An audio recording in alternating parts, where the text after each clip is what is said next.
Buenas tardes. Muchas gracias a la organización por el trabajo que están desarrollando, que sabemos de primera mano lo complejo y lo difícil que es organizar una GIDE. Gracias a todos los que estáis aquí por estar aguantando el chaparrón a estas horas de la tarde. Y antes de empezar, me gustaría dar las gracias a todas las personas que han colaborado en que esto que voy a contar hoy funcione y esté operativo, especialmente a los compañeros de los servicios técnicos de urbanismo y a Conchi en especial, porque sin su trabajo todo esto que vamos a contar aquí pues no sería posible. La presentación de hoy versa sobre la IDE de Cáceres y el proyecto que hemos desarrollado, que trata un poco de combinar la información que podemos obtener a partir de software libre y de software propietario. Esa eterna disquisición que tenemos muchas veces de qué es mejor, software libre o software propietario. Pues nosotros hemos intentado aunar las dos cosas en un solo proyecto. Este sería un poco el guión de lo que vamos a ver. Paso directamente para ir no ir perdiendo tiempo. Antes de nada, me gustaría centrar un poco en la historia del SIG de Cáceres. El SIG de Cáceres nace ya por el año 1995, con lo cual tenemos una trayectoria ya muy larga de 27 años. En estos 27 años, evidentemente, pues todo lo que es el software que se ha venido utilizando como herramienta base para el funcionamiento del sistema ha ido evolucionando, aunque si os fijáis siempre hemos tenido como herramienta de base MicroStation como herramienta CAD sobre la que se ha dibujado toda la información que se ha soportado y que se soporta tanto en el SIG como en la IDE. Hemos ido evolucionando desde Access hacia distintas versiones de Oracle y finalmente hacia QGIS. ¿Y por qué Oracle? Pues porque es la base de datos corporativa del ayuntamiento y siempre nos ha dado grandes facilidades para poder acceder al resto de información que se gestiona en el ayuntamiento y que nos podría y que nos viene bien incorporar al SIG. 4 palabras para definir un poco lo que hacemos, lo que tenemos en el SIG de Cáceres y que quizás lo pueda diferenciar de otros SIG. Se ha hecho íntegramente desde el ayuntamiento. Es decir, hemos intentado siempre depender de empresas externas lo menos posible. Eso no quiere decir que lo hayamos hecho todos nosotros, que es evidentemente imposible poder abarcar todos los conocimientos técnicos y actualizados de todas las cosas, pero sí es verdad que hemos intentado que las empresas que nos han aportado algún servicio de ayuda o de apoyo en software, en vez de resolvernos el problema, nos haya enseñado a que podamos resolverlo nosotros, de forma que seamos lo más autosuficientes posible para el mantenimiento después. Hemos intentado ponérselo fácil al usuario. Yo creo que es una cosa que a lo largo de esta GIDE se ha repetido en muchos sitios, ¿no? Para llegar a la gente tenemos que poner las cosas fáciles, muy fáciles. Y lo voy a repetir a lo largo de la presentación varias veces. ¿Qué hemos hecho para eso? Pues intentar que el usuario que no tiene conocimientos en SIG, ya pensando internamente en el ayuntamiento, la gente, los compañeros que no tienen conocimientos en SIG, pero que saben lo que tienen que hacer en su trabajo, tenemos que ponérselo muy fácil para que entren a trabajar con el SIG. Y para eso pues hemos diseñado distintas herramientas que le facilitan ese trabajo, de manera que entren a trabajar enseguida con el SIG. Igualmente hemos intentado que toda la información esté recopilada en un único sitio, que la información no esté dispersa en distintos SIG, un SIG para infraestructura, otro para urbanismo, no, hay el SIG de Cáceres, el SIG municipal, no hay otra fuente de datos. Y después, desde el primer momento, hemos intentado que sea lo más accesible posible. Para eso Internet nos ha servido como herramienta para divulgar y publicar la información. Por curiosidad, la página web del SIG entró en servicio en el verano de 1999, 3 meses antes de que entrara en servicio la página oficial del Ayuntamiento de Cáceres. Como decía, tenemos que poner a la gente fácil el acceso al sistema para que lo utilice. Aquí tenemos la barra de botones que se ha diseñado para MicroStation, que permite a los usuarios del SIG, normalmente los técnicos municipales que van a consultar o a meter datos, pues que puedan cargar un plano, consultar una cosa sin necesidad de saber ni cómo se llama el plano, ni en qué servidor está guardado, ni nada por el estilo. Simplemente yo quiero cargar una cosa, le doy a un botón y ahí se carga un plano. O quiero hacer una consulta y ocurre exactamente lo mismo. Si yo quiero consultar una calle, pues pongo el nombre de la calle y me aparece un formulario donde tengo ya accesible la posibilidad de ver toda la información que tengo en la base de datos, puedo ver todas las fotos que tenemos, puedo localizar ese punto en el plano.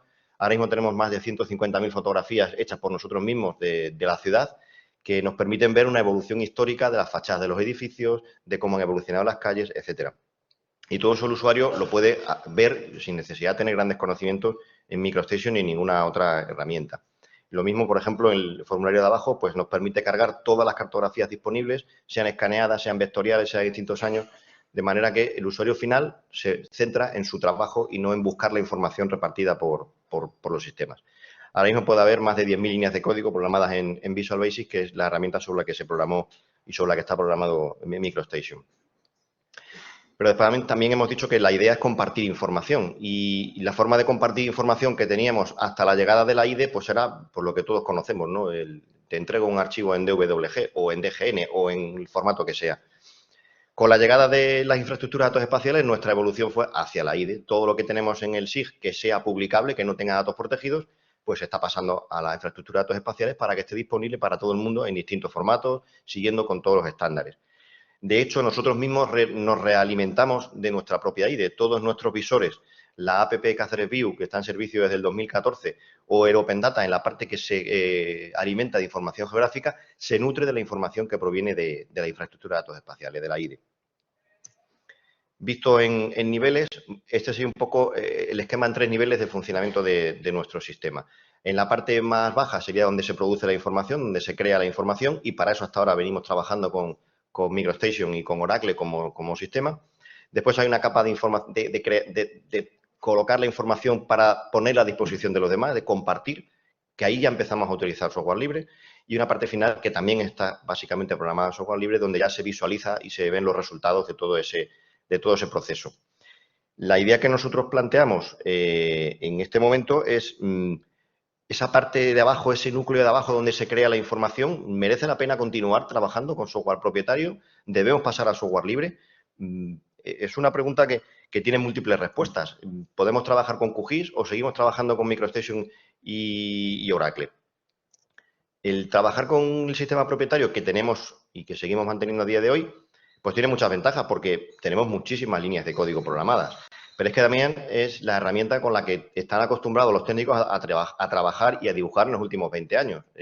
Sabéis que cambiar esas inercias no es nada sencillo. Además, para muchas cosas el DGN sigue siendo muy eficiente. Trabajar con cartografía en formato Shape es bastante más laborioso y tedioso que trabajar con un DGN donde en un único archivo tengo toda la cartografía que necesito para un cierto trabajo. De la misma forma, para trabajar con planeamiento, para trabajar con licencias, cuando te aportan documentos extensos en un DWG, en un DGN, es mucho más sencillo que en un conjunto enorme de archivos Shape.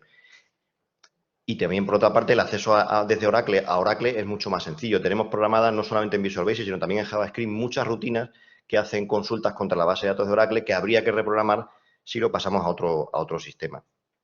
Pero también QGIS tiene sus ventajas. Para empezar, nos estaríamos ahorrando del orden de 20-25.000 euros anuales en licencias, que no es poco. También es mucho más fácil compartir información. De hecho, nosotros ya prácticamente con todas las empresas concesionarias traspasamos información en formato Shape, porque es mucho más sencillo pasarle el DGN a AutoCAD y la parte de Oracle, ¿cómo se la pasamos? Mucho más sencillo trabajar con el formato Shape para intercambiar datos. De la misma forma, como veremos ahora, para los propios técnicos municipales, dibujar con datos que van asociados a una tabla desde Shape es mucho más sencillo que con un DGN más Oracle. También es mucho más sencillo sacar información, resultado de consultas o de mapas temáticos con QGIS. Y después el paso desde QGIS a GeoServer pues es inmediato, que también es una ventaja porque nos ahorramos parte de las transformaciones que hacen falta para hacerlo desde un DGN. Bueno, pues con todo esto, lo que yo siempre digo, hay que ponerlo en una balanza. ¿Qué me interesa más, una cosa o la otra? ¿A qué lado de la balanza se inclina? Pues nosotros hemos llegado a la conclusión de que no se inclina para ninguno de los dos lados, claramente, sino que más o menos se mantiene un poco equilibrado.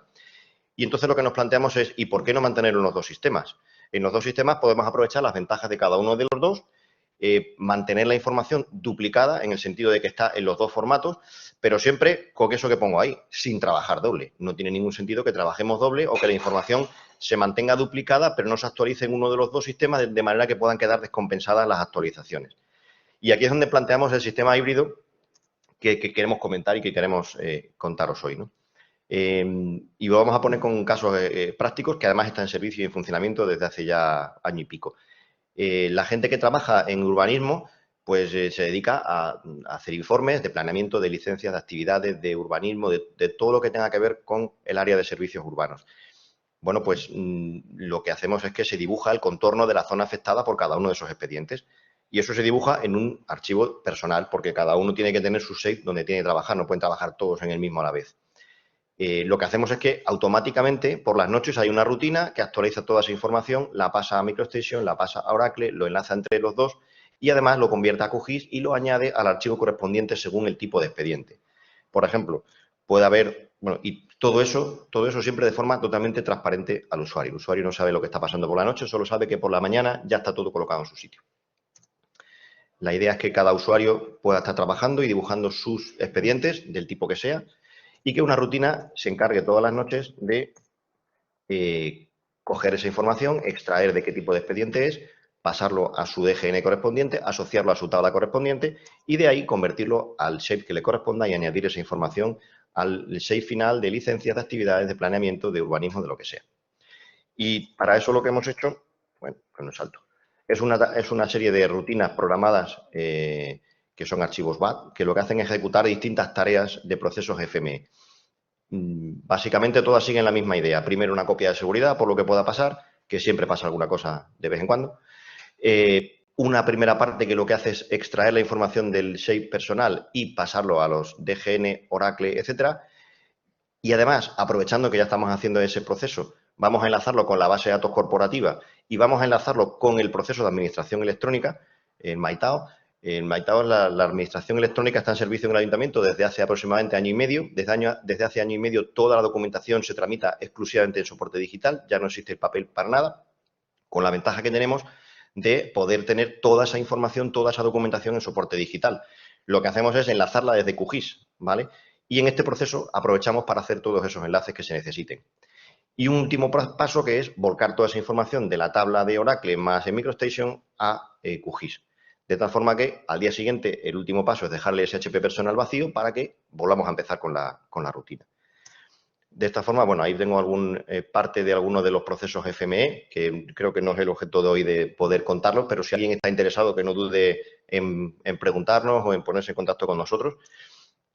¿Vale? Son procesos FME relativamente sencillos, porque no llevan una complejidad importante.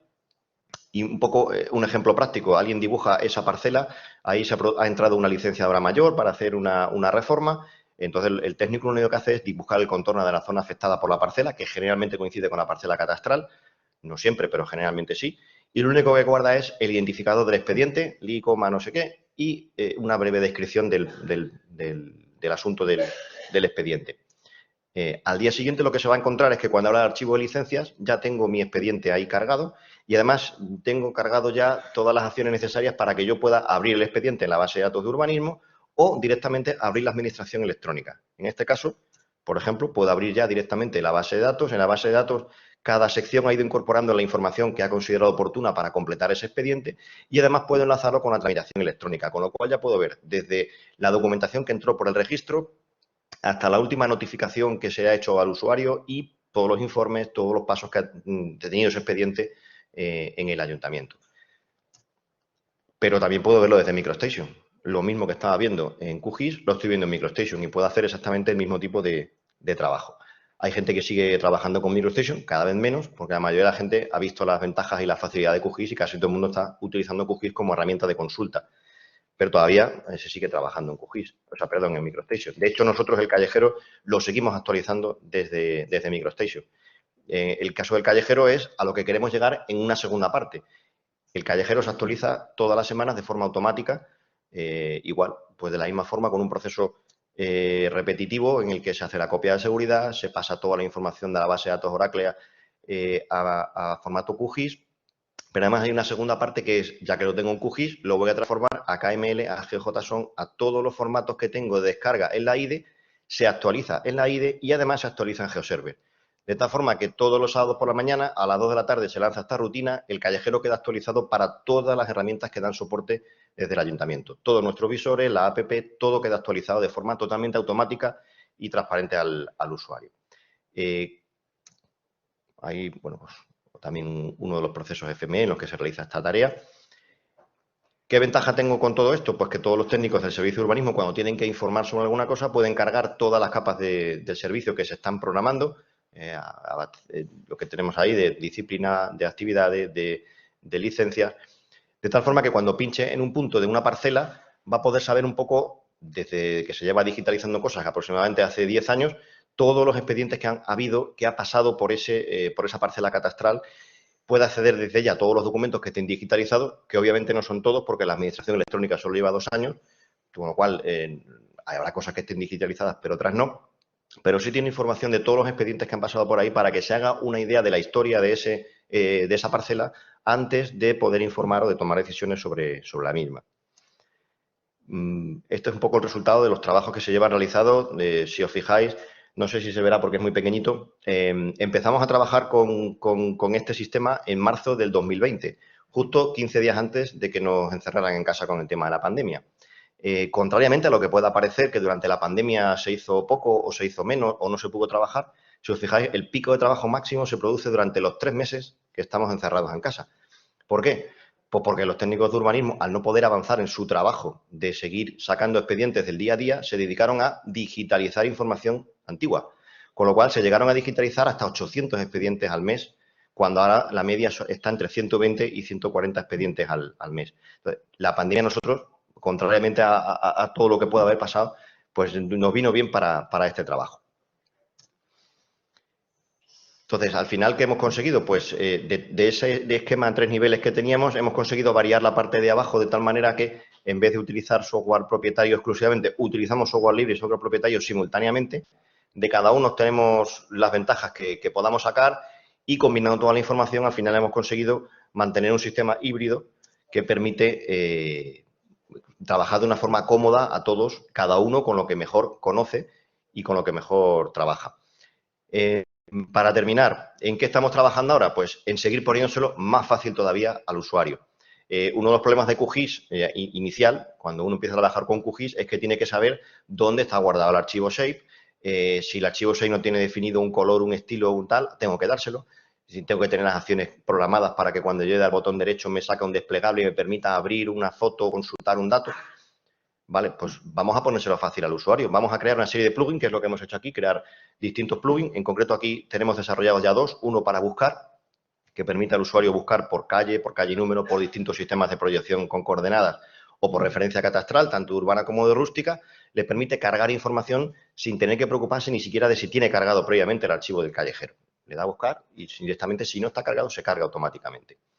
Igual, ¿y por qué tiene que saber dónde está guardado el archivo? Pues hemos hecho otro menú que te permite simular un poco esa botonera que teníamos para MicroStation, de tal manera que si alguien ahora quiere cargar un expediente de urbanismo, pues le da ahí directamente a cargar un expediente de licencia, de disciplina, de planeamiento, pero también puede cargar 2 contenedores de basura, puede cargar toda la instalación eléctrica, las luminarias, puede cargar las señales de tráfico, el abastecimiento, el saneamiento, todos los árboles de la ciudad, 1000 cosas que tenemos y que, evidentemente, acordarse de todo no es fácil.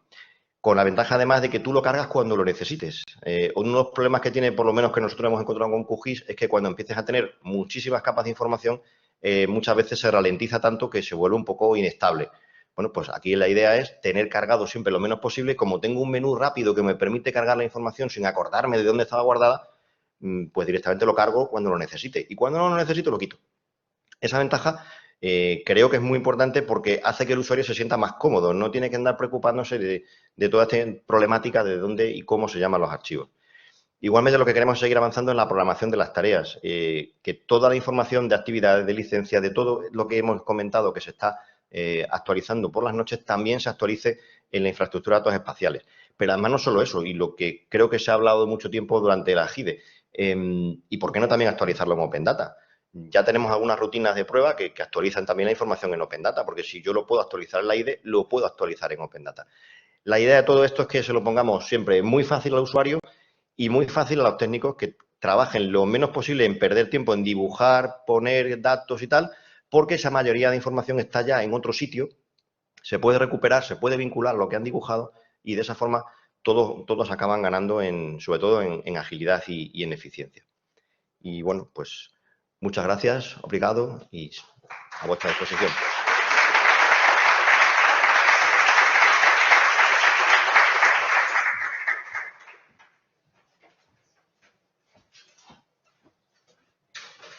Muchas gracias, Luis, por ceñirte al tiempo. A continuación va a hablar Laura Romero, de la Universidad de Cádiz.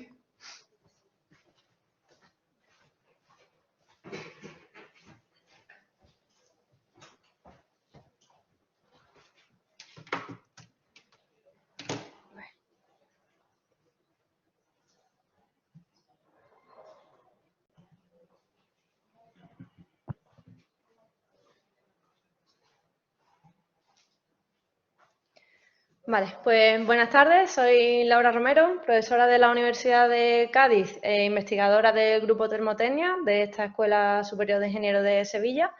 Y aunque nosotros no nos dedicamos a los sistemas de información geográfica, sí que hemos desarrollado distintas herramientas que hacen uso de los datos espaciales y que se las vamos a presentar a lo largo de esta sesión.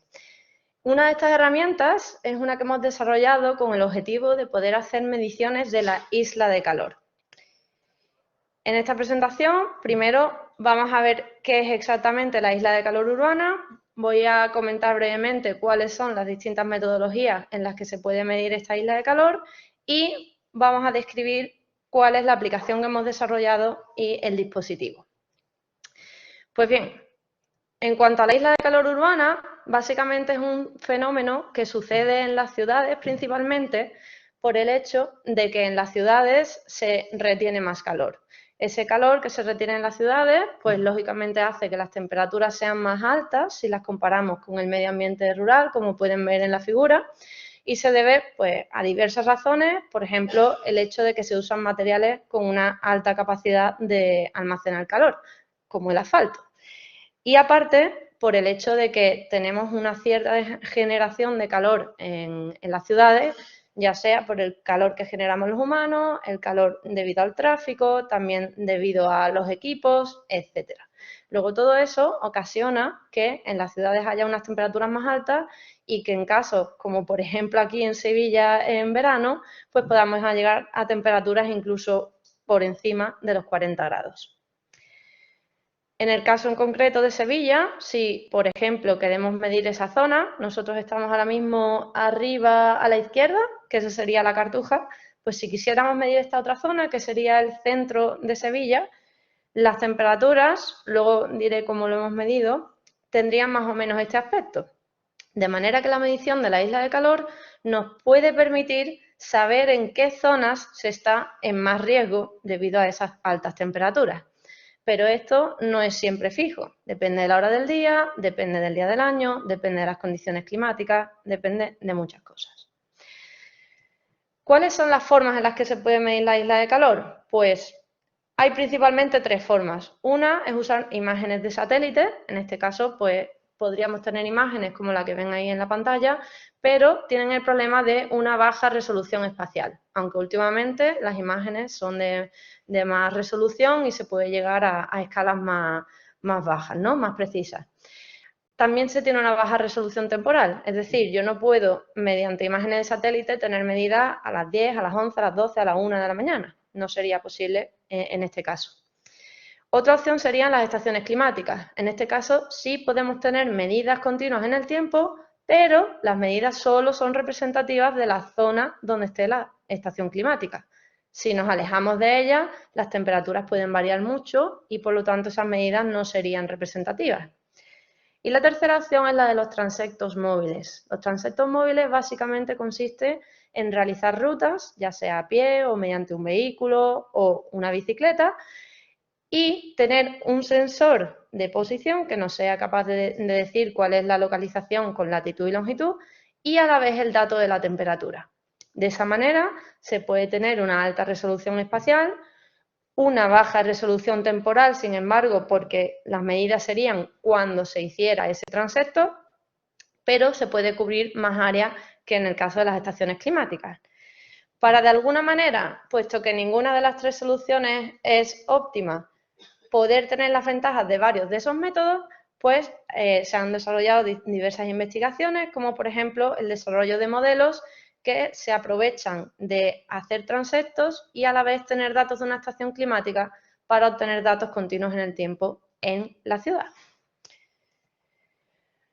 Pues bien, sin entrar mucho en detalle en esta imagen, creo que está mejor ilustrada aquí. Básicamente, en uno de los estudios que hemos hecho hace 2 o 3 años, pues cogimos una bicicleta y lo que hicimos fue lo que llamamos un supertransecto, es decir, un recorrido muy largo que cubriera la mayor superficie posible de la parte del centro de Sevilla, y esos datos donde lo que teníamos era en paralelo un sensor de temperatura y una aplicación de terceros que nos daba la localización en cada instante, cruzando esos datos pudimos obtener ese mapa de temperaturas que pueden ahí ver en la imagen. En este caso usé una interpolación tipo spline con QGIS, de hecho. Y con eso, una vez teníamos ese raster, lo que hicimos es dividir en cuadrículas toda la zona del centro de Sevilla, categorizarlas en función de si las temperaturas eran más altas o bajas y diseñar un transecto ya mucho más corto, que fuera realizado en 20 minutos únicamente, y repetir ya ese recorrido más pequeño muchas veces a distintas horas del día para así poder tener datos a distintas horas. Ahí tienen, por ejemplo, una gráfica comparando la línea azul, que serían las medidas en el centro, y la línea roja, que serían las medidas de una estación rural, por ejemplo, en el aeropuerto de Sevilla. Pero esa temperatura no es representativa del centro. De hecho, si observan la diferencia, las máximas diferencias se producen a la hora que sale el sol, aproximadamente. Y en el diagrama de bigotes pueden ver cómo es la variación dentro de las medidas que se han tomado en la ciudad. Pero claro, ¿cuál es el problema de todo esto? Pues en primer lugar, que hace falta mucho tiempo por parte de los investigadores para poder llevar a cabo los cálculos, hacer el procesado de las imágenes, etc. Hace falta además un alto nivel de formación para poder tener los conocimientos para poder hacer todos esos cálculos. El equipamiento puede llegar a ser caro. Hay muchos estudios que utilizan sensores para hacer estas mediciones mediante transectos, pero esos equipos suelen ser bastante caros. Y por esto no es tan común que nos encontremos con estudios de isla de calor, salvo que sea en proyectos de investigación. Proyectos de investigación que tienen personal cualificado, que tienen tiempo para dedicarle y que tienen suficiente presupuesto para la compra de esos sensores. Y en este contexto nos surge la pregunta de si existe alguna forma de realizar este tipo de estudios, pero requiriendo menos tiempo e inversión en equipos. Y aquí es donde explico ahora el desarrollo de la aplicación que hemos hecho y un dispositivo Arduino para medir la isla de calor. En cuanto al Arduino, ese sería el circuito diseñado y ahí tienen una imagen, de hecho lo tengo aquí. Básicamente se trata de una sonda de temperatura externa y dentro, como ven en la imagen, pues tenemos un chip Bluetooth que lo que va a hacer es mandar el dato de la temperatura que mide la sonda a una aplicación. Una aplicación que tengo aquí también y en la cual se puede pues, navegar a través de los distintos menús. La aplicación la hemos hecho con la herramienta App Inventor del MIT, que incluso alguien que no sea programador la puede utilizar porque es una programación mediante bloques. Y entonces con eso hicimos esta aplicación que es capaz de recibir ese dato de temperatura del Arduino. ¿Cómo funciona la aplicación? Pues esa sería la parte de la portada. Y una vez hacemos clic en el botón de realizar nuevo transecto, tenemos esta otra pantalla. En esa pantalla le damos un nombre al transecto que vamos a realizar para poderlo localizar después. Indicamos el intervalo en el cual queremos hacer las medidas, cada segundo, cada 5 segundos, etc. Y además tenemos un botón que permite obtener la temperatura de la estación climática más cercana. Ahí básicamente lo que hago es una llamada a la API de OpenWeather, que nos da ese dato en función de la estación más cercana que encuentre con la localización. Ahí tendríamos entonces el dato de la estación rural y otra posibilidad que nos da la herramienta es mediante una URL cargar una capa GeoJSON que, por ejemplo, pueda tener un polígono semitransparente con la zona que yo voy a querer medir o con unas líneas, una polilínea que indique el trayecto que quiero realizar. Pues, por ejemplo, el supertransecto que les mostré antes, tuve previamente que mirar las direcciones de la calle, porque si no, pues estaba poniendo en riesgo mi vida. Con lo cual, se puede diseñar previamente cuál es el recorrido que uno va a tener que seguir para hacer las mediciones. Se cargan entonces ese polígono y ese recorrido y en el momento en que el usuario le dé al botón de play, empezará a grabarse. De manera que en un solo dispositivo, mediante la medición de temperatura del Arduino y con la aplicación, en el mismo dispositivo tenemos las coordenadas GPS, la latitud y la longitud, que mide el propio sensor del móvil y el dato de la temperatura que se recibe mediante Bluetooth desde el Arduino. Empezamos entonces a hacer ese recorrido, se nos va dibujando una línea azul con todo el recorrido que hemos hecho. Incluso el usuario puede decir cuál es su confort térmico, si piensa que está pasando calor o si tiene frío, etcétera, para que luego se puedan usar esos datos posteriormente. Y una vez finaliza el transecto, se guarda un archivo en el propio dispositivo y además se le da al usuario la opción de exportar ese archivo con cualquiera de las aplicaciones que tenga instalada en el móvil, ya sea Dropbox, por email, con Google Drive, etc. Aquí les muestro unos segundos de funcionamiento de la aplicación. Aquí, en este caso en concreto, pues cada 5 segundos se actualiza la latitud y la longitud que se cogen del sensor del móvil y el dato de la temperatura que se recibe por Bluetooth. Y aparte, ahí a la derecha verán que pone Current Urban Heat Island Intensity, esa es la intensidad de la isla de calor. Compara la temperatura que se está midiendo en la ciudad con la de la estación rural y esa sería la intensidad de la isla de calor que se esté midiendo en ese instante. En cuanto a cómo se visualizan las medidas, pues en la propia aplicación se pueden ver gráficas tanto de la temperatura como de esa intensidad de la isla de calor y también la podemos ver sobre un mapa. No lo he mencionado, pero los mapas que tiene la aplicación son de OpenStreetMap. En estos mapas ponemos marcadores. Cada marcador, si hacemos clic en él, nos diría cuál es la temperatura y de hecho lo dividimos en 3 colores, en función de si en ese punto se han medido unas de las temperaturas más bajas, intermedias o de las más altas. ¿Y esos datos de dónde han salido? Pues han salido del archivo que se crea cuando se hace cualquier transecto. Es un archivo CSV, como el que ven ahí en pantalla, y ese archivo luego, pues posteriormente lo podemos usar en cualquier otro tipo de software de sistema de información geográfica. Ahí, por ejemplo, está el dato cargado en Google Earth. Por supuesto, con esos archivos también podemos usarlo en software como Excel para poder graficar la evolución de las temperaturas, etc. Y por último, esto ya es muy reciente porque lo hemos hecho en el último mes. Hemos desarrollado una herramienta paralela, en este caso programada con JavaScript, HTML y CSS, que se puede acceder desde la propia aplicación. Como es una aplicación web, se puede abrir en el navegador del móvil, pero también la podemos abrir como una URL en cualquier ordenador. Y esta aplicación se alimenta de ese archivo directamente. Entonces, la aplicación lee ese archivo y tenemos otra forma alternativa de visualizar las medidas. En este caso, de hecho, hacemos una escala de colores con 6 tramos distintos para los rangos de temperatura que se hayan medido y se ha programado dentro de la herramienta en JavaScript el método IDW, el Inverse Distance Weighting. De manera que, indicando cuál es el tamaño de las celdas, pues podemos obtener datos que sean continuos especialmente y obtener una visualización de cómo son las temperaturas en toda esa área. Como conclusiones y posibles mejoras futuras, pues mencionar que hemos propuesto un proceso muy sencillo y de bajo coste. De hecho, el Arduino por menos de 60 € más o menos se puede construir en menos de una hora, si se tienen los componentes. Y de esa manera se pueden hacer medidas de la isla de calor en cualquier lugar del mundo en un único dispositivo. Al contrario que en métodos que se usan en proyectos de investigación, quizás de más envergadura, en los cuales se tiene acceso a presupuestos de miles de euros. Por otro lado, la aplicación es gratuita, puede ser distribuida pidiéndonos a los autores, por supuesto, sin ningún problema, y el usuario lo único que tendría que hacer es construirse el Arduino. Y en cuanto a las mejoras posibles que hemos detectado a la hora de hacer el sistema, pues en primer lugar, se podría a lo mejor intentar usar un sensor de temperatura que tenga una menor inercia térmica para que responda más rápido a los cambios de temperatura. La carcasa que engloba el Arduino pues también se podría mejorar o con una impresora 3D, etcétera.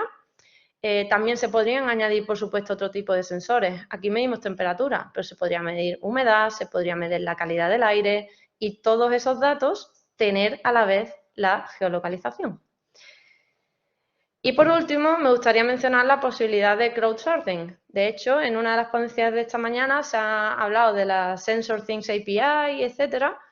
Habría que ver la posibilidad de que si esto pudiera ser utilizado por muchos usuarios a la vez, que esos datos se pudieran subir de alguna manera a alguna nube para que luego se pudiera, mediante una llamada a una zona en concreta, que se pudiera acceder a todos los datos que diversos usuarios hayan podido obtener en esa zona.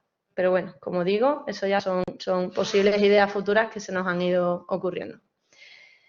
Y eso es todo. Muchas gracias.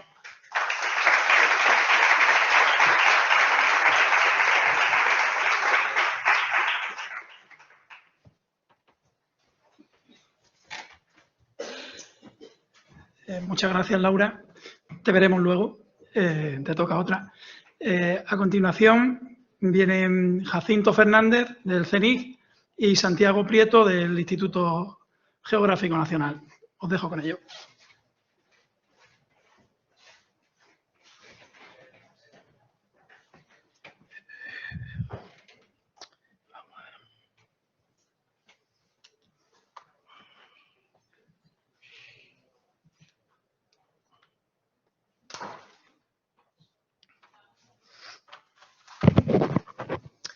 Pues buenas tardes a todos.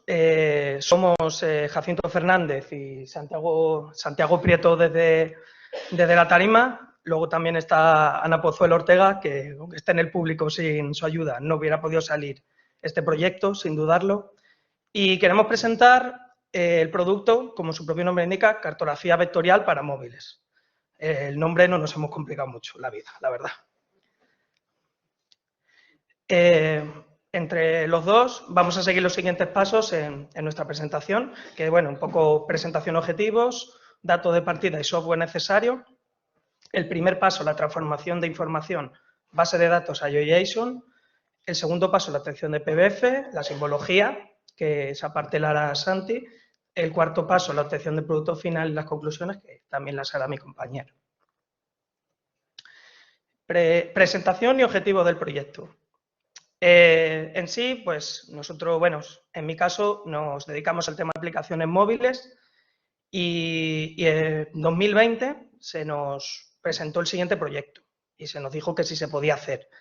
Queríamos hacer un producto con MapBox Vector Tiles con las capas usadas en el mapa raster del IGN, con el estilo lo más parecido posible al mapa tradicional, orientado a la descarga para su consumo en dispositivos móviles, por lo tanto, no estamos hablando de algo offline que se puede acceder desde una URL, sino un archivo en formato MP-Tiles que se pueda descargar y cargar en aplicaciones móviles. Nos pusimos como objetivo que tuviera 2 gigas como máximo de tamaño. ¿Y por qué 2 gigas y no 5? Porque nos estamos nosotros limitando. Eso es debido a que normalmente para nosotros es la estimación de que Android es el tamaño que Android más o menos tolera para cuando estés, por ejemplo, en un proceso de descarga, no se ponga el proceso en segundo plano y Android mate el proceso, porque cuando un móvil Android se pone en segundo plano, se abre una caja negra y no se sabe lo que pasa muchas veces. En iOS menos, pero también tiene sus cajas negras. Nos pusimos también, bueno, pues ya que dijimos, nos hemos puesto un tamaño del archivo, pues en el otro no nos vamos a poner ningún tipo de limitación. Los demás archivos son los estilos, las fuentes y los sprites, que, bueno, para quien no lo conozca, luego ahondaremos en el concepto. Bueno, en su momento pues eso era un producto similar, otros productos como los mapas que se sirven en una app de Cataluña Offline del ICGC o Open Android Maps, que es una iniciativa de mapas vectoriales offline, creo que, si no recuerdo mal, de OpenStreetMap, de esa comunidad. Bueno, nosotros realmente, pues el objetivo era crear nuestro producto, como he comentado, y a partir de ese producto crear el motor de carga de este producto en las aplicaciones móviles del CENIG.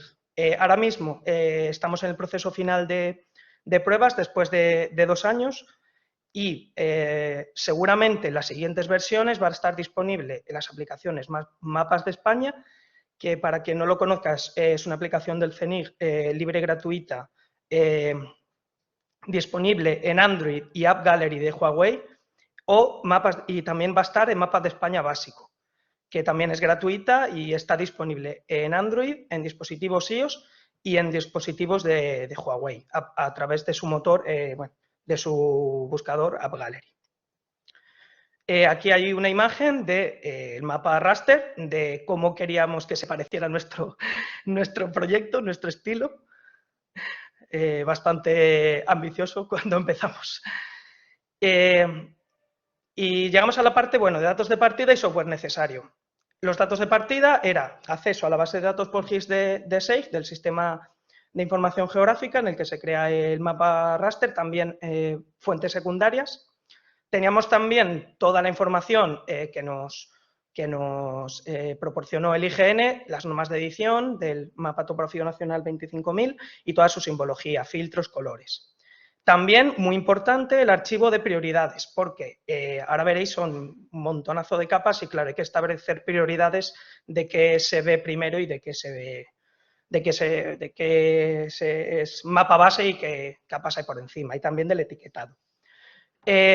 Nos fijamos mucho que consideramos que, bueno, son iniciativas que luego y que siguen en proceso y que nos han servido mucho.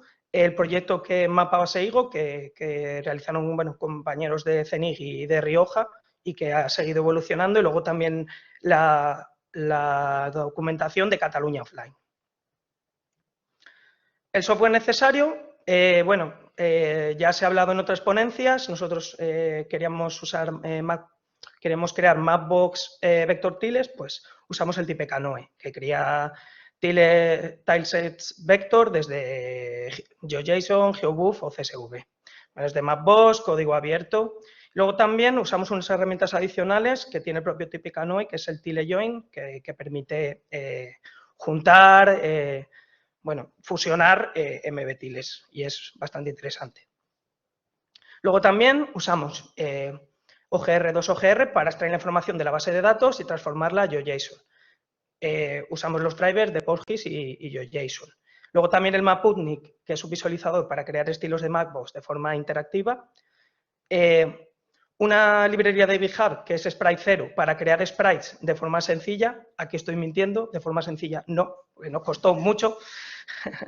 Y luego, pues, un servidor Apache con Mapbox. Así teníamos dos servidores en Linux. Uno que lo llamábamos de creación, con el OGR2OGR, TypeCanoe y Sprite0, y luego uno de despliegue, con el Maputnik y el servidor de salida para visualizar. El primer paso, pues, es la transformación de información de la base de datos a GeoJSON. Las especificaciones de la antigua BTN25 pues tenían 10 divisiones con todas sus capas y con todas sus divisiones, por lo tanto, pues una cantidad muy grande de información. En total, 95 capas. Hicimos un estudio bastante pormenorizado de qué información queríamos obtener de cada capa y de qué fuente, teniendo en cuenta la simbolización y el tamaño de los archivos, porque muchas veces queríamos simbolizar cosas que se iban de tamaño y no llegábamos al objetivo de 2 gigas. Todo esto pues plasmado en unas peticiones SQL. Una vez hecho esto, pues extraímos la información a través de OGR2OGR para transformarla a GeoJSON. Aquí, bueno, usamos una opción que tiene OGR2OGR, que es la de estándar RFC 7946, que permite directamente la salida en coordenadas geográficas en 4326. Si están en cualquier otro sistema, esto a mí me parece muy interesante, pues el driver hace una reproyección on the fly y 7 decimales de precisión. Una vez pues hechos todas estas peticiones, teníamos un listado de archivos GeoJSON con los atributos necesarios para cada capa. El segundo paso pues es la obtención de PBF.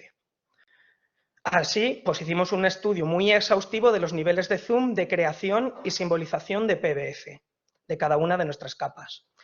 Y aquí, un punto importante, la mayoría de las capas solo las hemos creado en el zoom mínimo de simbolización para ahorrar espacio. Por ejemplo, si nosotros queremos simbolizar una capa de poblaciones o los edificios y nuestro zoom mínimo en el que queremos que sea la salida sea 11, aunque luego se simbolice hasta el 20, solo la creamos al 11, solo. No hay que crearla en el 11, 12, 13, etc. Así, un poco como aclaración, el TypeCanoe tiene 2 tipos de salidas. Además, el archivo MBTiles en formato vector y luego el directorio con los PDF divididos en carpetas según el nivel de zoom. Nosotros trabajamos en primer lugar con los directorios para simbolizar todos nuestros datos crear el estilo, etc.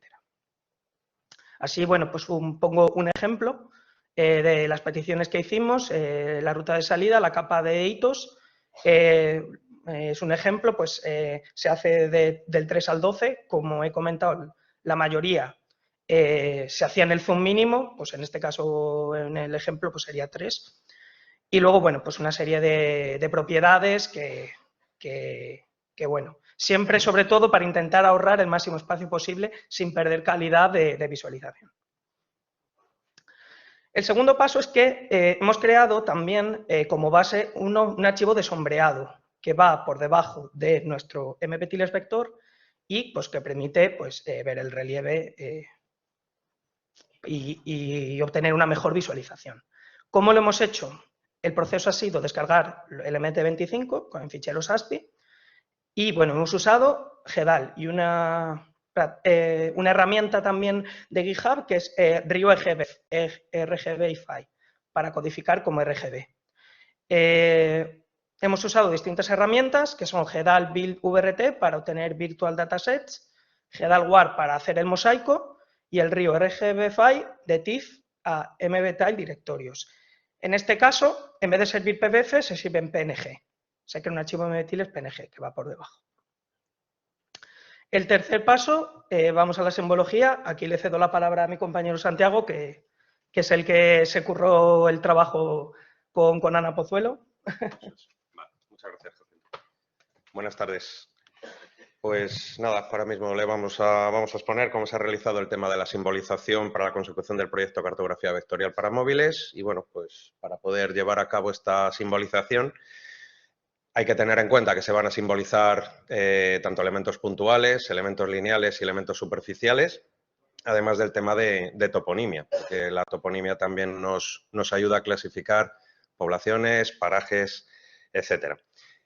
Aquí, bueno, pues hemos partido para este proyecto, hemos partido de la simbología que se creó previamente para mapa topográfico nacional a escala 25.000 y, bueno, pues partimos de esta simbolización y, bueno, pues para conseguir el proyecto. Para crear esta simbología, pues digamos que se abre un camino común. Para simbolizar mapa partimos de una plantilla en Adobe Illustrator en la que están todos los elementos puntuales, lineales y superficiales. Y bueno, pues contienen la simbología de origen. Entonces el objetivo, hay que transformar esta simbología a SVG. Entonces, para poder realizar los sprites de los que ahora hablaremos. Y bueno, pues hemos utilizado un programa que se llama Inkscape, que es un programa libre, editor de elementos vectoriales y de código abierto. Entonces, lo hemos abierto con esto y bueno, pues hay que decir que la simbología puntual viene todo junto dentro del archivo de Adobe Illustrator, viene todo junto en la misma plantilla. Pues ha habido que realizar una labor de separarlos puesto que no es lo mismo una cruz de cementerio, que un punto acotado, lo que fuera. Luego la simbología lineal, pues evidentemente nosotros utilizamos una medio trampa, que es superponer 2 líneas o 3, dependiendo de qué tipo, si son carreteras normales o autovías, que es caja y el eje de la caja y el fondo.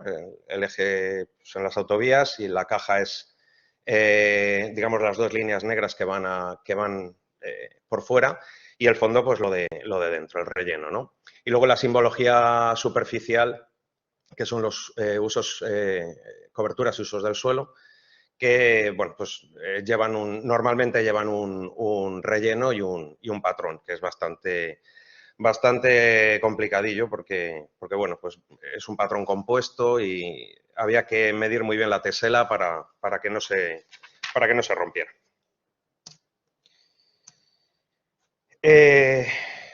Esta simbología, tanto puntual, lineal o superficial, se guarda, como hemos dicho, en un SVG optimizado y para después generar todo el tema de sprites. Los sprites, pues es una tecnología que viene aplicándose en los videojuegos desde hace un montón de de tiempo y bueno, pues la hemos aplicado. Simplemente los sprites son archivos JSON asociados a cada uno de los símbolos. Para hacer esto, pues hemos utilizado el sprite 0 y bueno, pues hemos generado dos tipos. Uno para una resolución para todo tipo de resoluciones en puntos por pulgada y otro para alta resolución. Hemos creado el proyecto de Macbox dentro de nuestro servidor y bueno, pues el tema de archivos, de estilos, orden de visualización se utiliza con Mapunding, como ha mencionado Jacinto. Se parten de 95 fuentes, se han generado cada una de las teselas, se usan directorios, una tesela por cada capa, los sprites, se incorporan sprites, fuentes y estilos y su archivo de sombreado. Entonces, el objetivo es crear el MBTiles, reunir todas las fuentes con una tesela con todas las capas, con el archivo de sombreado y tal. Y luego, pues la obtención de cada capa en cada uno de los niveles de creación. De cada capa se queda un MBTile por cada nivel que tenga, como se ve en el ejemplo, se ordenan y luego se unen vía TileJoin. Se obtiene también un directorio para visualizarlo y asegurarlo que todo el proceso esté bien realizado. También el archivo de sombreado se obtiene mediante directorios en MBTiles, como ha comentado Jacinto, y permite hacer overzoom, que es, bueno, pues ir a un zoom todavía más profundo que del zoom que se ha creado la fuente. Esto es una llamada a un estilo. Estos son los archivos finales. El MBTiles de las capas ocupa 1,7 gigas y el sombreado 74 megas, con lo cual está muy ajustado al objetivo de 2 gigas con sus recursos, las fuentes, sprites y estilos. Esto es un pequeño vídeo, pero no me va, no sé, dura 10 segundos. Espérate, a ver, dale. Ahí, sí, ya está. Y bueno, pues esto es una captura en un móvil de la parte esta de Sevilla y bueno, pues bueno, se mueve bastante ágilmente. Y bueno, pues como paso final, pues los archivos finales, se ha generado una leyenda que se curró bastante Ana Pozuelo. Y bueno, pues esta es la leyenda final que ha quedado en la cartografía vectorial para móviles. Como conclusiones, pues es una tecnología que tiene recorrido, es muy rápida, es flexible, es muy customizable, ¿no? Es una tecnología que bueno, se puede mejorar y se va a mejorar. Tiene muchas posibilidades de mejora y bueno, por parte de Macbox pues también hay una mejora hay que hacer una mejora en los estilos. Se investiga para hacer una mejora para mejorar las fuentes de información, automatizar los procesos, mejorar la creación de sprites, que dé menos problemas y menos trabajo.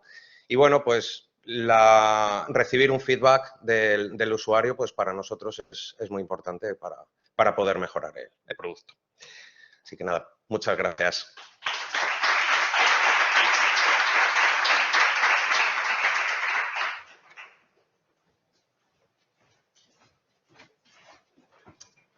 Muchas gracias, compañeros, por vuestra ponencia.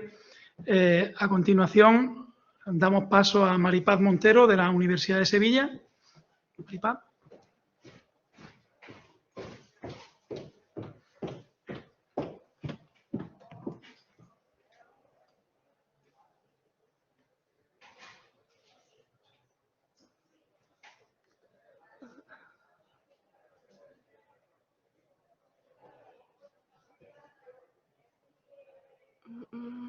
¿Dónde puedo ponerlo? No quiero verlo. Joder, ¿dónde está? Modo pantalla completa. Aquí. Bueno, hola, buenas tardes a todos. Yo soy Maripaz Montero Gutiérrez, perteneciente al grupo Termotecnia. A partir de hoy soy doctoranda en el grupo. y también, bueno, provengo del Departamento de Ingeniería Térmica de la Universidad de Sevilla. Procedo a dar una breve introducción sobre el clima urbano y también me voy a centrar en los principales objetivos de la herramienta que hemos desarrollado. Seguiremos con el caso de estudio que nos sirve para poner a prueba lo que es la herramienta. la metodología que seguimos y explicaré por encima el software. Y por último, pues expondré los resultados, las conclusiones y las líneas futuras de investigación. Vale, el clima urbano. El clima urbano o el espacio urbano cada vez está considerado un espacio más hostil, desfavorable, perjudicial y adverso. Normalmente está considerado como una mera conexión entre edificios y esto se debe a 4 puntos principales, ¿no? El primero de ellos es el uso continuado de patrones urbanos insostenibles y resilientes, un uso excesivo del transporte privado, que lo que produce es un calor excesivo antropogénico, ¿no? Y por último, los 2 puntos que es la isla de calor urbana y el calentamiento global, ¿no? ¿Cómo podemos mitigar estos 2 últimos puntos? Pues principalmente reduciendo, como ya he dicho, el calor antropogénico del tráfico rodado y apostando sobre todo por la movilidad eléctrica, construyendo en el espacio urbano sumideros medioambientales que nos permitan, pues por ejemplo, constituidos por agua, vegetación y pavimentación adaptada que nos permita reducir esas elevadas temperaturas, o como llevamos a cabo en este proyecto, mediante el tratamiento de espacios concretos dentro del espacio público. Con esto, el objetivo principal de este proyecto pues, gira en torno al desarrollo de herramientas, metodologías e indicadores que permitan el desarrollo de medidas y soluciones relacionadas con el uso eficaz del espacio público, ¿no? ¿Qué vamos a conseguir con esto? Pues principalmente mejorar el confort ambiental, promover el intercambio social y favorecer el paseo peatonal, ampliar los periodos de uso del espacio urbano mediante un tratamiento microclimático y también disuadir el uso del automóvil lo máximo posible. Con esto nace la herramienta UIA Cartuja Canat, que como bien dice su nombre, pertenece al proyecto europeo Cartuja Canat, recuperación de la vida en la calle en un mundo climatológicamente cambiante. Y también cabe mencionar de que el caso de estudio que hemos llevado a cabo para poner en funcionamiento la herramienta entra dentro también de otro proyecto europeo, concretamente el Life Water Cool, que es sobre el concepto sistémico eficiente del agua para la adaptación al cambio climático en zonas urbanas.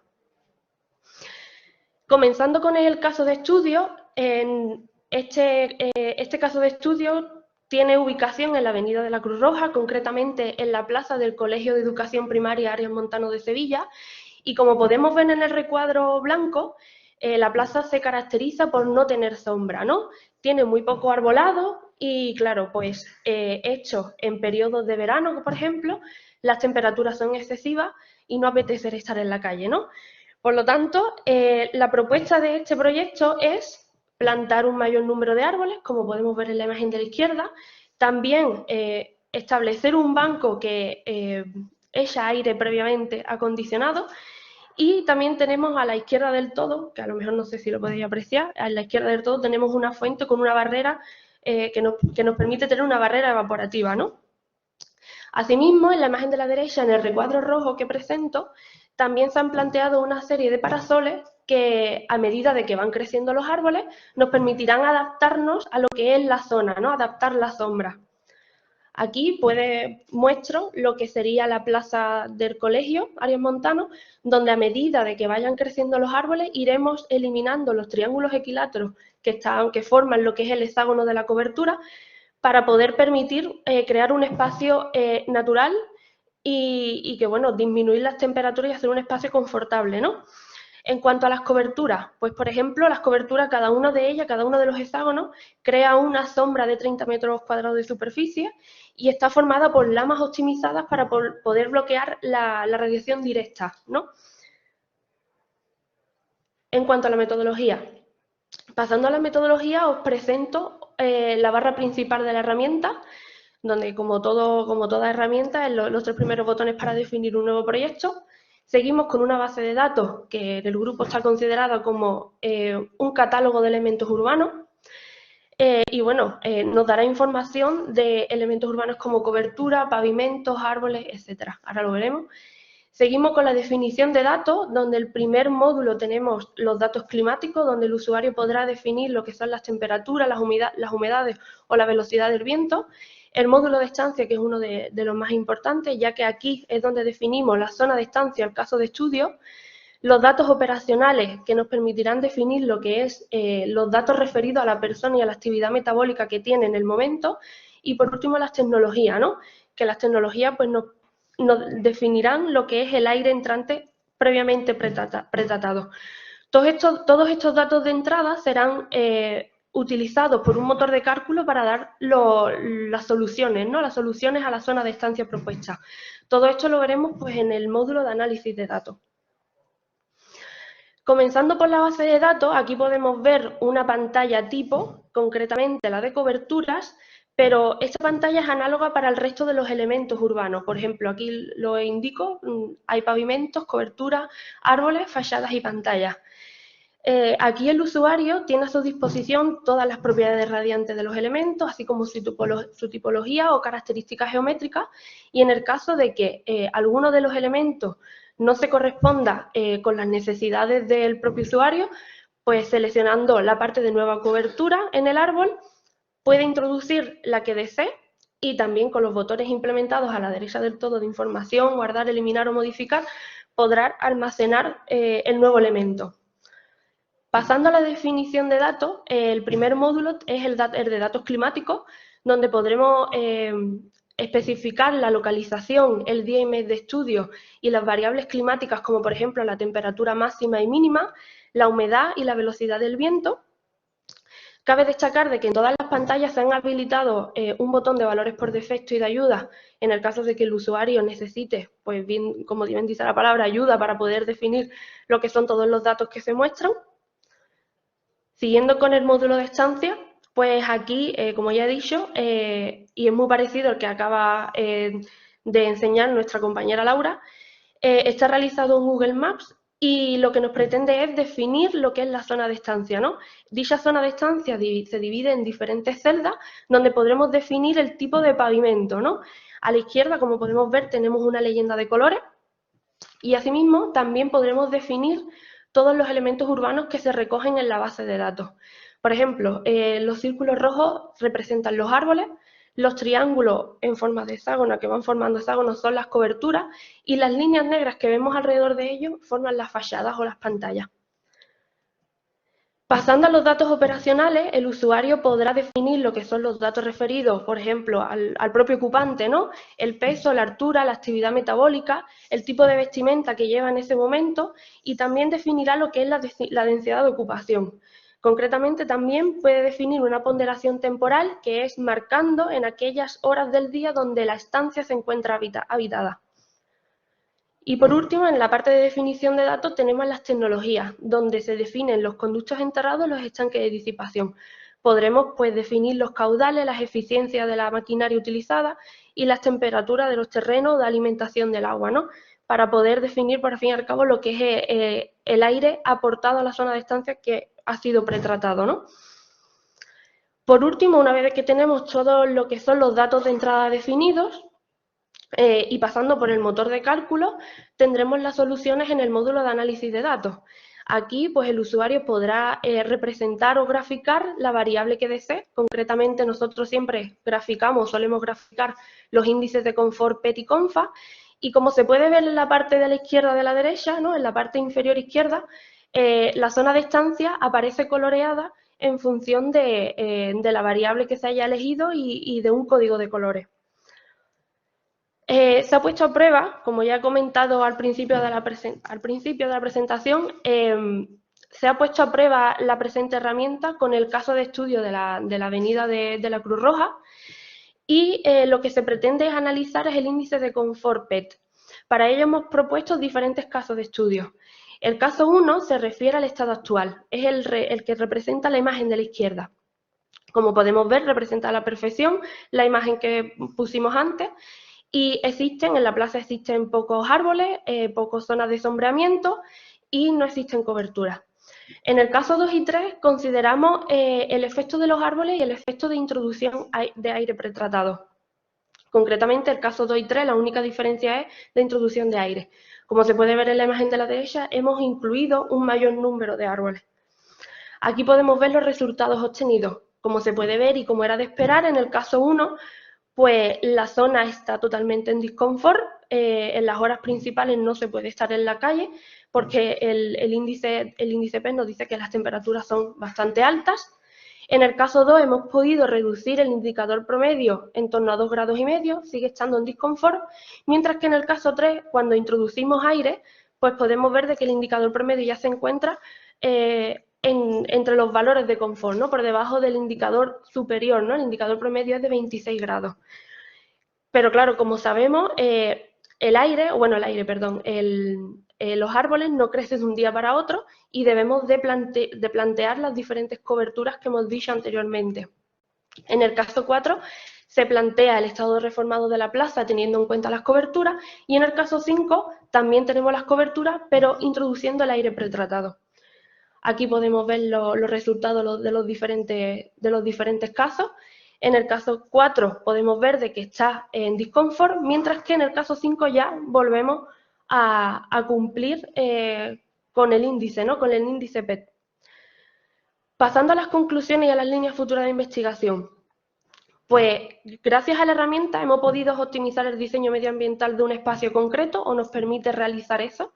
También nos permite guiar al usuario para un diseño conceptual de una zona de estancia y también, por último, y lo más importante, nos permite dimensionar y cuantificar económicamente los elementos integrados en las soluciones del diseño conceptual.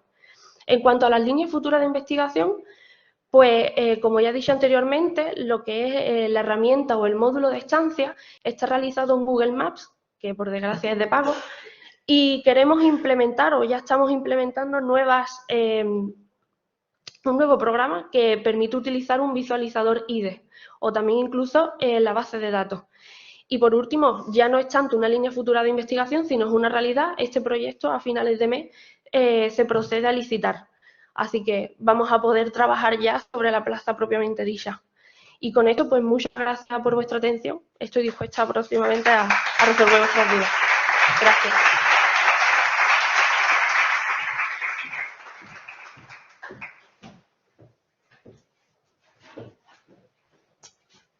Muchas gracias, Maripaz.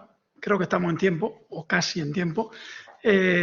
Para finalizar, una cara y una voz conocida. Laura, por favor, remata la tarde.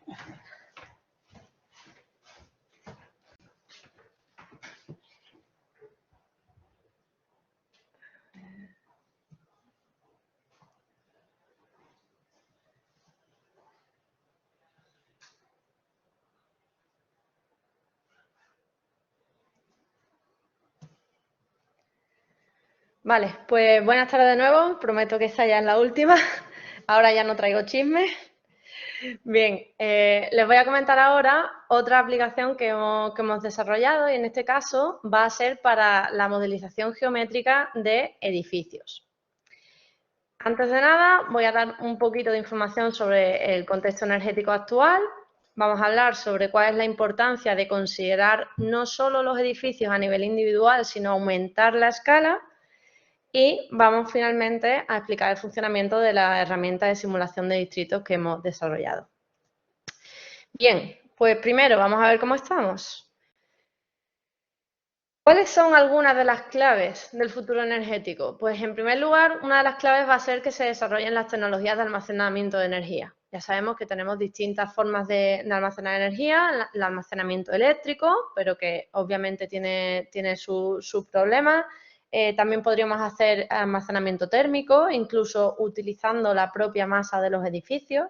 Pero en cualquier caso, no es algo que tengamos a día de hoy todavía solucionado, así que va a ser vital que se sigan desarrollando las tecnologías de almacenamiento. En segundo lugar, pues otra de las claves del futuro va a seguir que sigamos aumentando la producción mediante energías limpias, mediante energías renovables. Y en tercer lugar, y no menos importante, va a estar la mejora de las infraestructuras existentes. En el caso particular de los edificios, si miramos aquí en esta gráfica cómo son los consumos de energía final por sectores en España, con uno de los datos más recientes que tenemos de 2019, el sector residencial es más o menos un 17% y tenemos ahí porcentajes también bastante importantes de comercial, de servicios públicos, etcétera. Los edificios son un porcentaje muy importante dentro de esos sectores. De hecho, en el mundo más o menos los edificios consumen un 40% de la energía. Y por lo tanto, por mucho que nosotros desarrollemos normativa a la hora de construir edificios nuevos que cada vez les exija ser más eficientes, el problema no es solo que los nuevos sean más eficientes. Porque de hecho, si miramos esta tabla, podemos ver que la gran parte de los edificios que tenemos en España tienen ya muchos años. Luego, no solo se trata de intentar que cada vez los edificios sean más eficientes, sino de mejorar los que ya existen. Vamos a ver ahora entonces cuál es la importancia de la gran escala. Si tenemos una ciudad o un cierto conjunto de edificios, en los últimos años surgió el concepto de los NZEB. Los NZEB son Nearly Zero Energy Buildings, edificios de consumo casi nulo, que básicamente consiste en hacer inversiones en edificios concretos de manera que su consumo global sea nulo. Esos edificios van a consumir energía, pero a la vez, por ejemplo, son productores mediante una instalación fotovoltaica, etcétera, de manera que el neto es cero. De esa manera, lógicamente, mediante esas inversiones, pues podemos conseguir una situación mucho más sostenible que si no hiciéramos nada. Pero, aún más recientemente, ha surgido el concepto de los NZED, que son los distritos de consumo casi nulo. Y en ese caso, incluso con las mismas inversiones que en el caso de los edificios a nivel individual, podemos conseguir una situación mucho más sostenible, porque de esa manera podemos aprovechar cuáles son las sinergias entre los distintos edificios. Pensad que siempre tiene que haber una casación entre el consumo y la producción de energía, de manera que si un edificio a lo mejor tiene un excedente de energía, es mucho más eficiente que se lo dé al de al lado, por ejemplo. De esa manera, a nivel global, el sistema sería mucho más eficiente. Y estos serían entonces los distritos de consumo casi nulo. Para poder analizar esos edificios a escala más grande, haría falta que se hagan simulaciones de cómo es el comportamiento energético de esos edificios, que dependen del clima y dependen de muchas circunstancias. De esa manera, una vez ya se sepa cuánto consumen, pues podremos analizar distintas medidas de mejora, implementar energías renovables o hacer medidas de gestión de la demanda. De esa manera, pasaremos desde la escala de edificios a escala de bloques, de distritos o incluso de ciudades. Pero, sin embargo, ¿qué es lo que ocurre con la mayoría de estudios que pretenden analizar muchos edificios a la vez? Pues que eso no es un asunto para nada trivial y, por lo tanto, normalmente lo que se hacen es simplificar esos edificios o elegir edificios representativos, pero en cualquier caso eso es hacer muchas hipótesis que luego pueden que no se asemeje a la realidad. ¿Cuál sería una forma de optimizar el comportamiento energético a nivel de distritos? Pues desde nuestro punto de vista, en primer lugar, uno de los challenges que tenemos que de alguna manera afrontar es que hay demasiados edificios para que se pueda hacer una evaluación precisa. Además, es complejo evaluar las sombras que unos edificios pueden provocar sobre los demás. Habría que simular de forma dinámica cada hora del año cada uno de los edificios de ese distrito. Luego habría que monitorizar cuál es su comportamiento, evaluar el impacto de distintas estrategias de DSM. DSM quizá en otros campos es Digital Surface Models, creo. Aquí DSM es gestión de la demanda, Demand Side Management. Luego se podrían evaluar distintas estrategias de gestión de la demanda y luego, por último, poder hacer una gestión óptima de ese conjunto de edificios. Ese tercero de los problemas de la simulación dinámica de la demanda del distrito es el que nos lleva a que sepamos que la evaluación del comportamiento de esos edificios a escala de distrito pues no es una tarea trivial. Y en este contexto es donde surge la herramienta que hemos desarrollado. De esa manera nos va a permitir que hagamos la definición geométrica no solo de un solo edificio, sino de un distrito de manera muy simple, como veréis ahora a continuación. Básicamente serán 4 pasos. En primer lugar, generaremos la geometría de los edificios. Esa geometría se convertirá a un edificio que sea interpretable por Hulk. Hulk es un software de simulación energética de edificios que ha sido desarrollado en el Departamento de Ingeniería Energética de esta escuela, de manera que se hace un modelo del edificio y se puede simular su comportamiento a lo largo de todo el año. Y por último, una vez ya tenemos ese modelo de cada uno de los edificios del distrito, tendremos una herramienta que nos permitirá evaluar los resultados. Bien. Esta sería la interfaz de esa herramienta. que de hecho es una interfaz en Excel que nos va a ir ayudando a los siguientes pasos. El primer paso, ¿cuál sería? Crear los edificios. ¿Y cómo se crean los edificios? Pues os sonará un poco la interfaz. Estamos aprovechando mucho las posibilidades que nos ofrecen los sistemas de información geográfica para los asuntos con los cuales tratamos nosotros normalmente, de clima urbano, de evaluación de la eficiencia energética de los edificios, etcétera. Y en este caso, lo que tenemos es una herramienta muy sencilla donde lo primero que haremos es acudir a la zona que queremos estudiar. Una vez estamos en esa zona, haremos clic en un botón que tenemos a la izquierda para añadir cada uno de los edificios de ese distrito. ¿Y cómo se añaden? Pues simplemente haciendo clic en los distintos vértices de ese edificio que Google Maps nos ayuda a visualizar en 3D. ¿Dónde? Pues potencialmente en cualquier parte del mundo mientras haya datos disponibles de Google Maps, obviamente. De esa manera, el usuario va definiendo de forma muy simple, haciendo clic en los sucesivos vértices, todos los edificios de ese distrito y en cada uno de esos edificios la única información que tiene que dar es la que está ahí en pantalla, que básicamente es qué altura tiene cada piso, cuántos pisos hay en total y en qué año se construyó. Porque con ese en qué año se construyó vamos a acceder a una base de datos y a inferir cuáles eran los materiales que se usaban en ese año y qué ventanas se ponían, etc. Esos son los datos que se le dan a cada edificio. También, por supuesto, se pueden acceder a los datos de catastro, etcétera, para poder saber, por ejemplo, el número de plantas.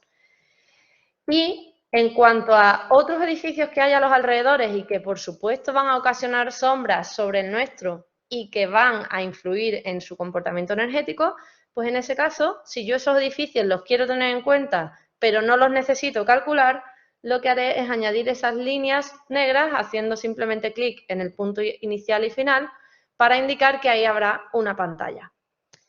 De esa forma, indicando solo cuál es su altura, la herramienta, a continuación, al darle al siguiente botón, creará un archivo de texto. De ese archivo de texto, cogemos la latitud y la longitud de cada uno de los vértices de su edificio, calculamos sus coordenadas relativas a un punto de origen y con esas coordenadas relativas hacemos un archivo que sea interpretable por Hulk, que es, como decía, la herramienta que tenemos para simular los edificios. De esa manera, la herramienta coge ese archivo y crea el modelo interpretable por la herramienta. Ahí, como se puede ver, como la herramienta solo es capaz de simular un único edificio cada vez, crea el modelo de ese edificio y todo lo demás son pantallas de sombra. De manera que en cada hora del año la herramienta sabe dónde está el sol y en función de dónde esté el sol y de las pantallas de sombra que haya, sabrá si le está bloqueando o no la radiación directa, lo cual influye mucho en las ganancias solares de ese edificio. A continuación, se le daría el botón de simular distrito y en esta ocasión la herramienta lo que hace es, como ha creado un modelo para cada uno de los edificios que yo diseñé, ahora va mandándolo al motor de cálculo de uno en uno. Los simula todos y una vez ya se hayan simulado todos, le damos al botón de resultados y la herramienta Excel nos mostraría el valor de las demandas y de las temperaturas interiores en cada hora del año. No solo para cada edificio individual, sino también para el distrito en su conjunto. Aquí tienen un breve vídeo donde se puede ver cómo se utiliza la herramienta. Le damos en primer lugar al botón de crear edificios, se abre la herramienta, acudimos a la zona que sea, en este caso pues estaría aquí en Sevilla. Imaginemos que queremos definir dos de los edificios que tenemos ahí en pantalla. Le damos al botón de añadir edificio y hacemos clic en los vértices. Si no hemos sido muy precisos, por supuesto el mapa nos permite girar, nos permite acercarnos más, nos permite modificar los vértices, etc. Si queremos añadir un segundo, volvemos a continuación a añadir otro edificio, podemos de nuevo ajustar esos vértices para que se asemejen lo máximo posible a la realidad, etc. Cuando ya queramos terminar, haremos clic en el vértice inicial y con eso se cerrará ese polígono. Y para todos aquellos edificios que, repito, no quiero simular, pero que los tengo que tener en cuenta porque nos van a dar sombra, le doy al segundo botón y añado esas pantallas de sombra. Ese sería, por lo tanto, el funcionamiento de la herramienta. Y ahora nos cabe preguntarnos, en primer lugar, si son los resultados lo suficientemente precisos. Para ello, lo que hemos hecho es una validación comparando cuáles eran los resultados para un edificio en concreto, del cual teníamos un modelo muy preciso de su geometría, y hemos comparado cuáles eran los resultados de demanda de ese mismo edificio, pero diseñado con la herramienta que acabamos de mostrar, que es mucho más simplificada y, por ejemplo, pues no tiene en cuenta la pequeña inclinación que tenía el tejado, algunas esquinas que a lo mejor son un poquito más complicadas, etcétera.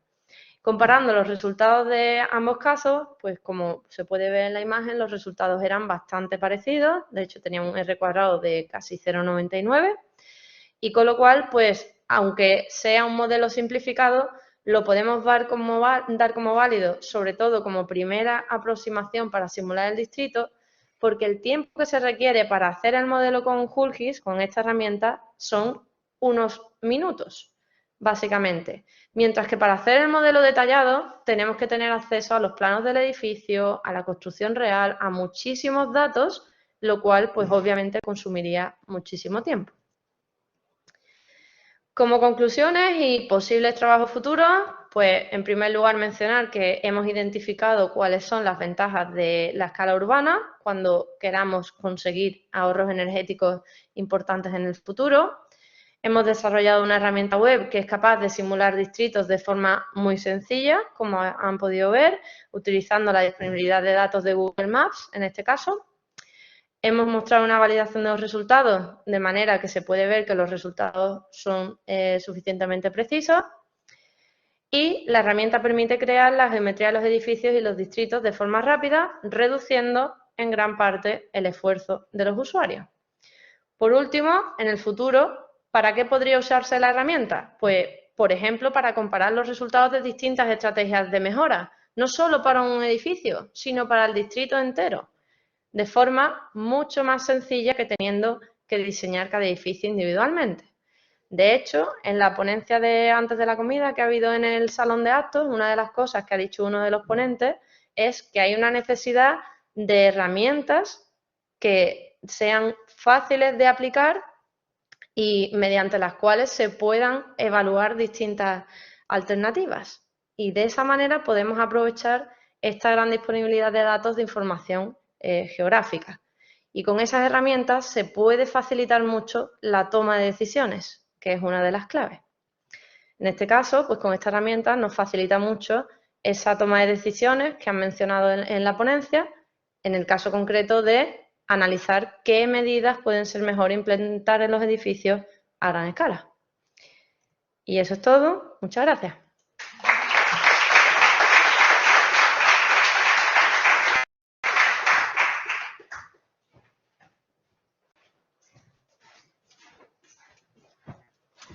Muchas gracias, Laura.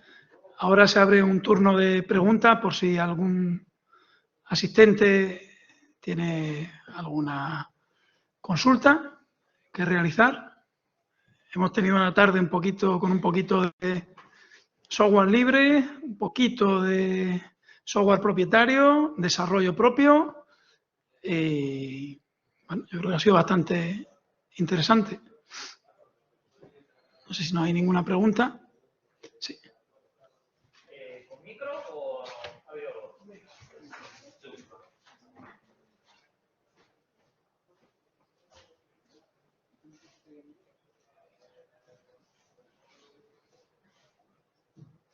¿Qué tal? Buenas tardes. Pregunta para Laura con respecto al Arduino y la recogida de datos.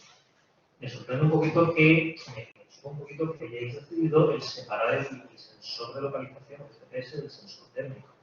Porque sería posible poner también un GPS de Arduino, con un escritor de tarjetas SD, etc. O también sería posible usar el sensor de temperatura de los teléfonos, que supongo que eso lo habéis descartado porque se calienta la batería.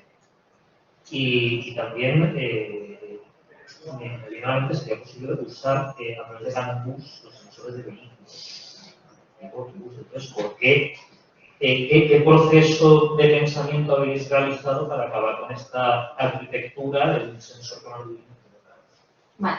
En primer lugar, bueno, hemos empezado desde cero básicamente, con lo cual hemos ido aprendiendo sobre la marcha, lo cual no quiere decir que esta sea la mejor solución posible, sino que hemos empezado a andar en la dirección que consideramos que ha sido más correcta, pero por supuesto que va a ir cambiando conforme vayamos descubriendo métodos mejores.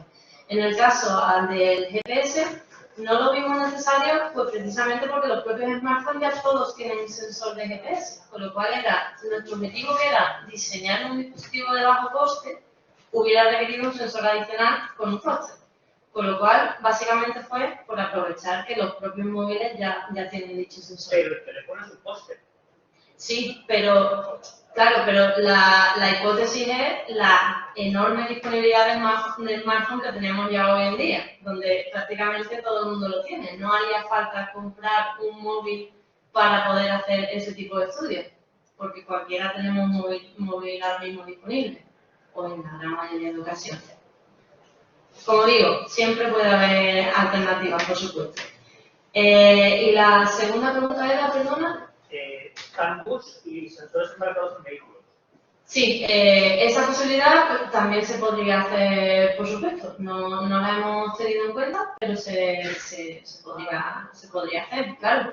O sea, de hecho, como decía, se debería de poder hacer un dispositivo que sea mucho más compacto. Eso sería lo ideal, que no sea necesaria la powerbank, etcétera, sino algo que sea mucho más pequeño, más fácil de transportar y que incluso si se puede hacer a más gran escala, se puedan abaratar costes y pueda ser un producto cerrado.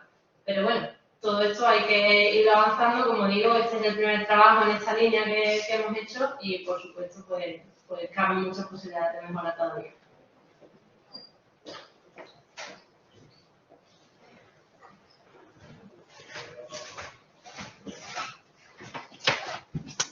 ¿Alguna pregunta más? Bueno, pues si no hay ninguna curiosidad ni ninguna duda, damos las gracias a los participantes, ¿vale? Tanto a los asistentes presenciales, asistentes virtuales, como a los ponentes, y que paséis una buena tarde. Ah, tenemos la mano levantada. Ángeles, si puedes escribirme.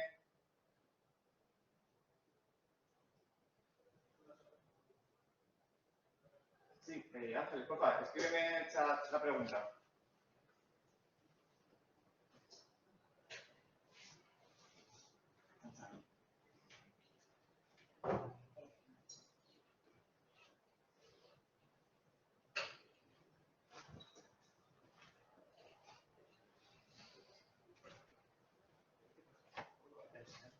Estamos esperando porque hay una pregunta que nos tiene intrigados a todos. ¿Se puede certificar un edificio energéticamente con Hulk y ese método? ¿Se puede certificar energéticamente un edificio con Hulk y el método propuesto? En principio no. Habría que verlo. En principio no, pero básicamente porque aunque hemos aprovechado el motor de simulación de Hulk, hemos tenido que de alguna manera entrar en las entrañas del programa. Claro, es un software que se ha desarrollado en el propio departamento, con lo cual lo conocemos y hemos podido aprovechar todas sus capacidades a la hora de simular. Pero no sería reglamentario usarlo para hacer una certificación de edificios. Gracias de parte de Ángeles.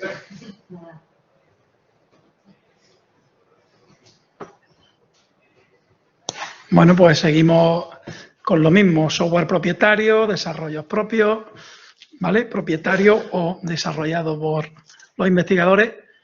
Pues si no hay más preguntas, damos por concluida esta sesión vespertina y de nuevo agradecer vuestra presencia, ¿vale?